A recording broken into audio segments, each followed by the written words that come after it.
Your high performers aren't telling you they're unhappy. Well, until they hand you their resignation.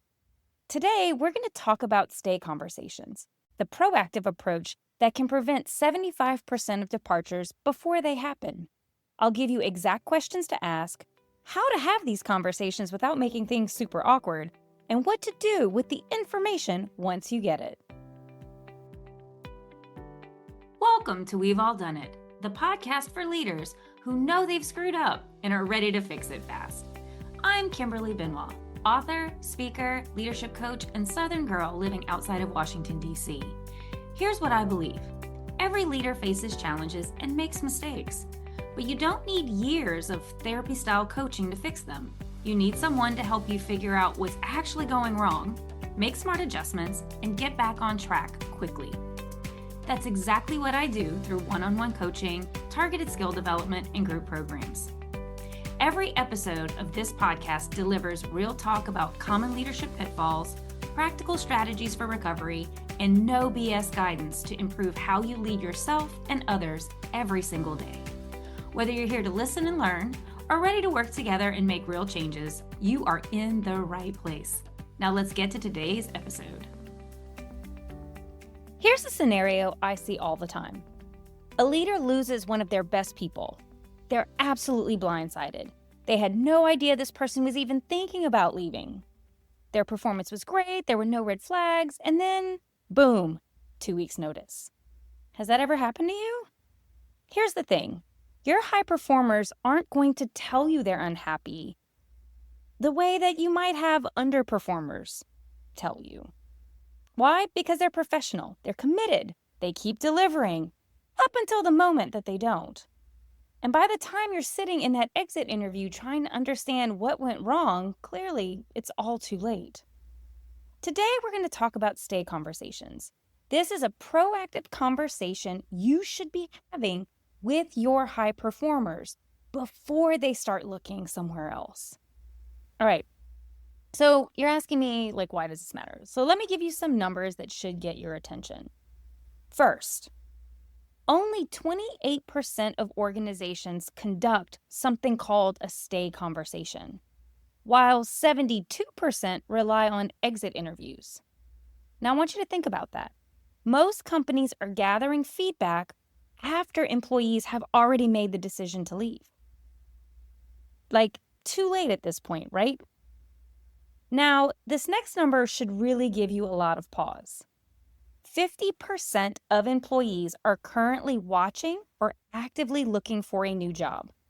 That means half your team, including some of your best people, are at least passively open to leaving. So let me say this again. Half your team is probably actively looking to leave, including your top performers. So that should immediately be game-changing for you in how you are approaching the talent that really is driving results for your team, especially when you consider the cost of replacing an employee. So if you haven't done the math or you don't know, replacing a single employee costs between 50 to 200% of their annual salary. And your high performers usually are those on the higher end. So the question isn't whether you can afford to have these conversations, it's whether you can afford not to have them. So what makes these conversations different? What is a stay conversation? Well, first and foremost, it's not a performance review. They're not a check-in about projects or deadlines, and they're definitely not venting sessions. These are structured, intentional conversations about why someone stays and what might cause them to leave.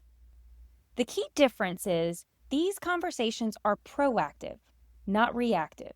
You're not waiting for someone to be halfway out of the door. You're engaging them while they're still fully invested. And here's what's really critical.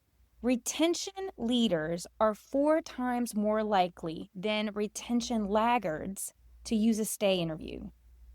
40% versus 10%.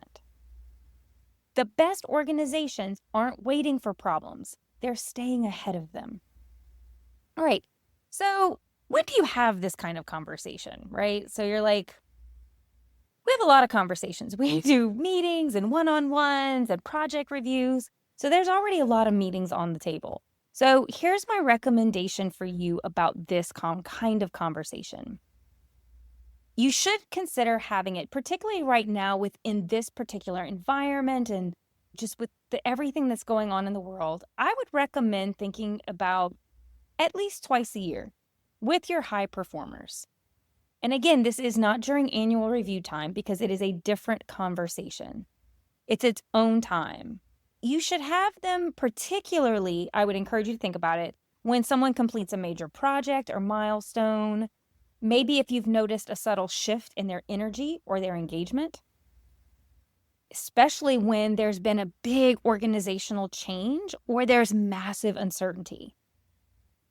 But I'll tell you one thing, when you don't want to have the conversation is when someone's already mentally checked out, because by then you're too late. So think about it in that sense of when you see some kind of shift, that may be your sign to go have this conversation. All right, so I've talked a lot about like having a conversation. So let's talk about what questions do you actually ask, right? So we're going to be very tactical here because I think that's important. This is not something I think you go in and wing. Like any major conversation you have with your team, you really want to be thoughtful about what you ask and how you ask. So here are the core questions that need to be in this conversation. So you can ask other ones, but here are the core. I would say here are the core 5 questions, right? So 1, what keeps you here? What do you like about your job? What do you like about this company? So what is keeping you here? This is a foundational question. It tells you what they value, which is huge because it could be the team, it could be the work itself, it could be flexibility. Whatever it is, you need to know because that is what you as their leader should be focused on protecting. The second question I would recommend is really understanding what would make you consider leaving this role. Now, right out of the gate, I know for some people that feels very uncomfortable, but it is absolutely critical that you ask. And no, you're not planting seeds that tell them to leave. What you're doing is you're uncovering what's already there. Most high performers have thought about this, even if they're not proactively looking. This gives them permission to be honest about what would be a break point for them. And let's be honest. Do you know in your role what would make you consider leaving your job? Yes, you do. So it's not like they're not thinking it. Be brave enough to ask about it. The next question I would encourage you to really think about and include are, what are some of your professional goals? And how is this role fitting into that for you? Right? Because the thing we know about high performers is that, I consider myself one, is we're always thinking about the future. And if you don't see a path with where you are, you're going to find somewhere else to go. You're going to find somewhere else that's going to give you that path. So this question helps you understand if they actually see a future with you and in this role in this company. And if not, what would need to change in order to make that possible? The fourth question that you should definitely get answers to is there anything about your role, our team, or the organization that's frustrating you right now? Now, I want you to notice the specificity. You're not asking if they're happy in general. You're asking about specific friction points. This is where you are going to uncover the small things that, if left unaddressed, will become the big things that may lead to that break point for them, that line in the sand that they just won't cross. And the last core question I would encourage you to ask is, what would you change about your job if you could? Now, again, I know for some leaders, you might be thinking, hey, I don't want to give them pie in the sky ideas, but this gives them permission to dream a little bit. And guess what? Sometimes what someone wants is more achievable than you think. It may not be pie in the sky. It could be something as basic as like they want to be mentored by someone, or maybe they want to be a part of a specific initiatives. It could be that they're really just super frustrated about the number of meetings they're in and that their time isn't protected. The truth of it is, you won't know unless you ask, and sometimes what you find out might be way more simple than you think to resolve. So, now that you kind of have a groundwork of what this conversation is, let's talk a little bit about how to have this conversation. Because the execution matters. And like every big conversation you have, it is really important that you set the stage well, right? So don't spring this on someone. Give them advance notice, send a calendar invite, and make sure you tell them what this meeting is about. That it's a chance for you to talk about what's working, what's not, and how you as a leader can better support them. Here's the thing. Transparency matters, and they need to know that this random meeting popping up isn't about a performance issue. It really is about them and how you can better support them. The other thing about this kind of conversation is it really only works if they believe you genuinely want to hear the truth. So that means a couple of very important things. One, you need to be fully present.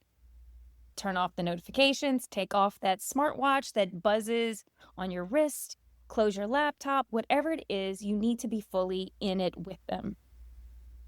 You also need to start by acknowledging that you value them and want to make sure they're getting what they need, right? Because that's the goal of this, is you're trying to figure out, are they getting what they need?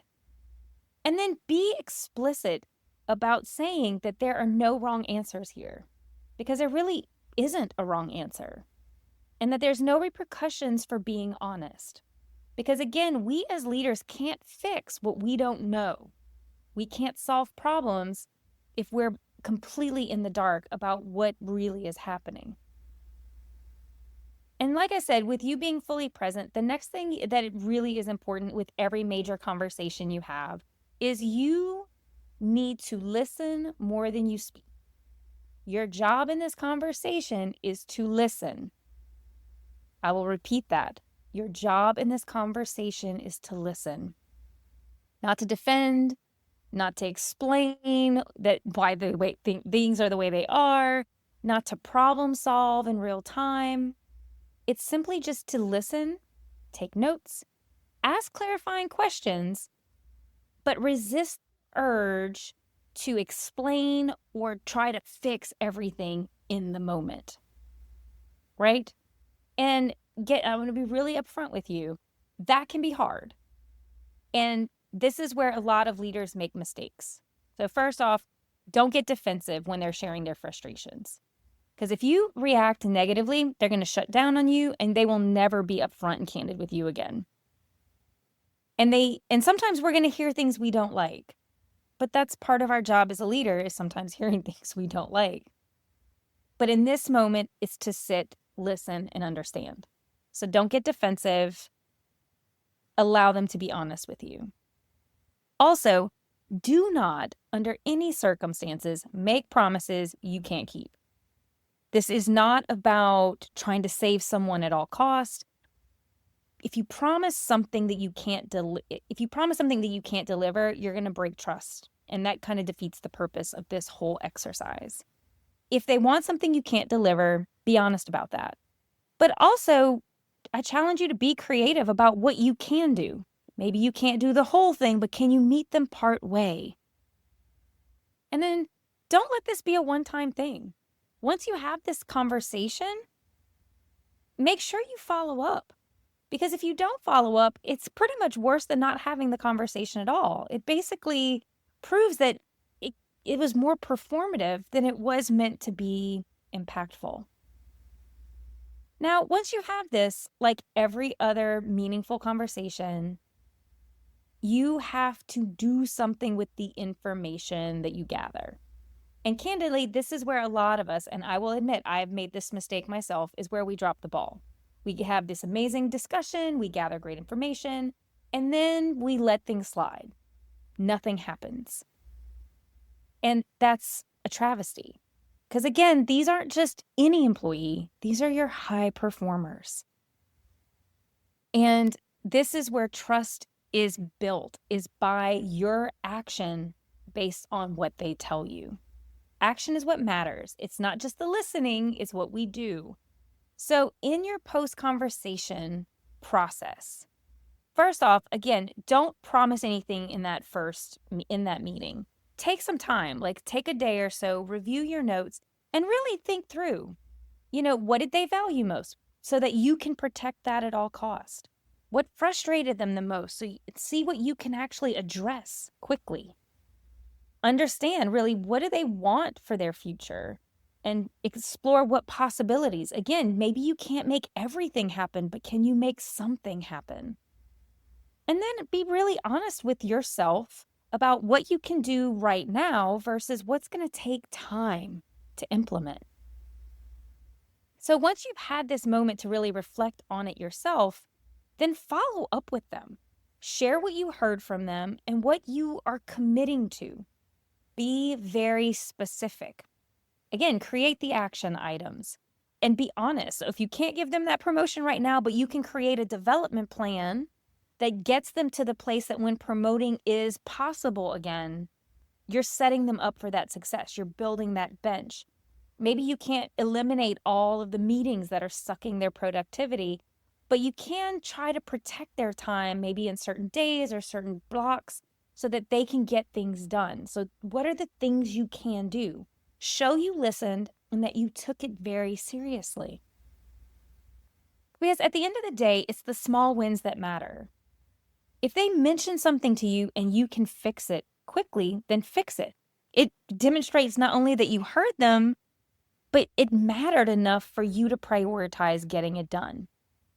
And for the bigger things, create a timeline, create a process, let them know you're working on something and that they can expect progress on it.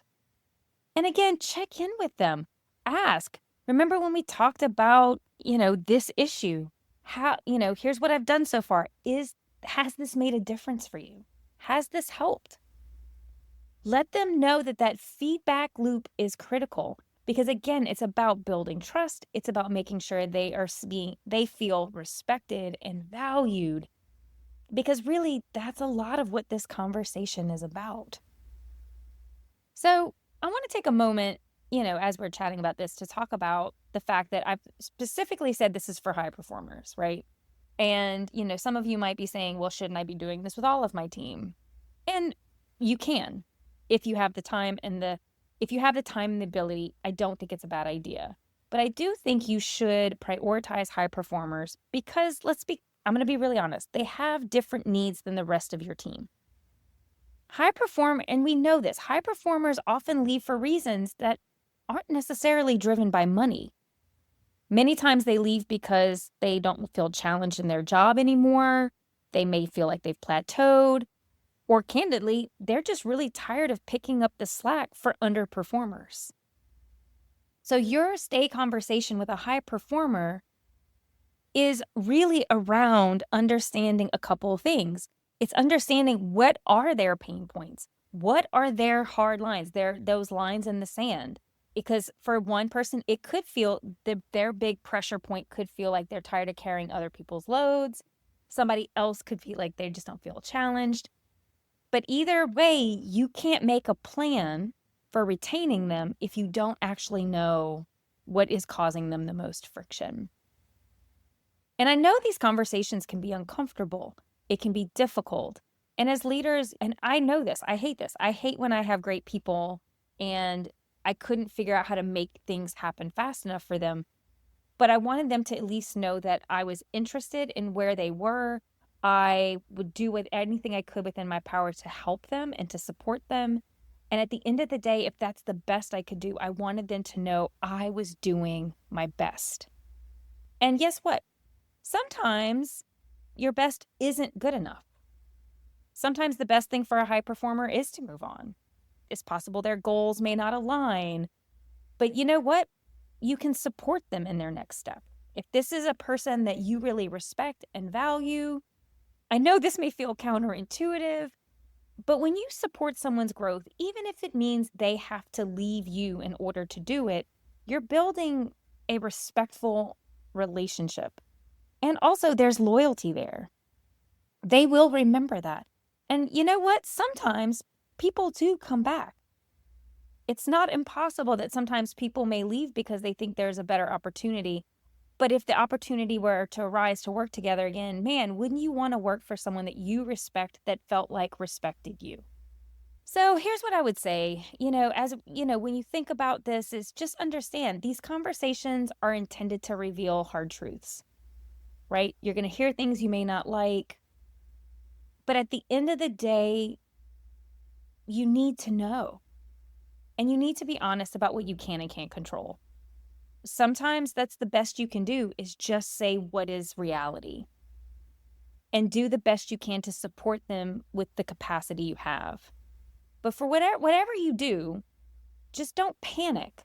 If they tell you they're exploring other opportunities, because the data tells us half of the people you're going to talk to are, that doesn't mean they're leaving tomorrow. It just means they're keeping their options open. And your job as their leader is to make staying the better option. All right? So I will close by saying this. Your high performers are your most valuable asset. They drive results, they elevate the team, and let's be honest, they're making you look good. But they're also at the most risk. They have options, they know their worth, and if you're not actively engaging them, someone else will. So stay conversations are how you keep them. It's not about manipulation or empty promises, but through genuine curiosity, honest dialogue, and real action. So here's my challenge to you. This week, pick one high performer on your team. Schedule a stay conversation. Use the questions I gave you as a guide. Listen deeply, take notes, and for the love of all of humanity, follow up. That's it. I just want you to start with one person, because the conversation you have today could be the reason they're still on your team a year from now. And trust me, that's worth an hour of your time. All right, everyone. I hope you have a great week. Good luck with this challenge. Hit me up. Let me know how it goes. And until next time, take care. I've got two things before I let you go. One, if you've ever gotten any value from the show, please leave a 5-star review. It really helps and absolutely makes my day. The second thing is, if you have any thoughts you'd like to share with me, please shoot me an email at podcast@KimberlyJBenoit.com. I'd love to hear from you. All right, see you in the next episode.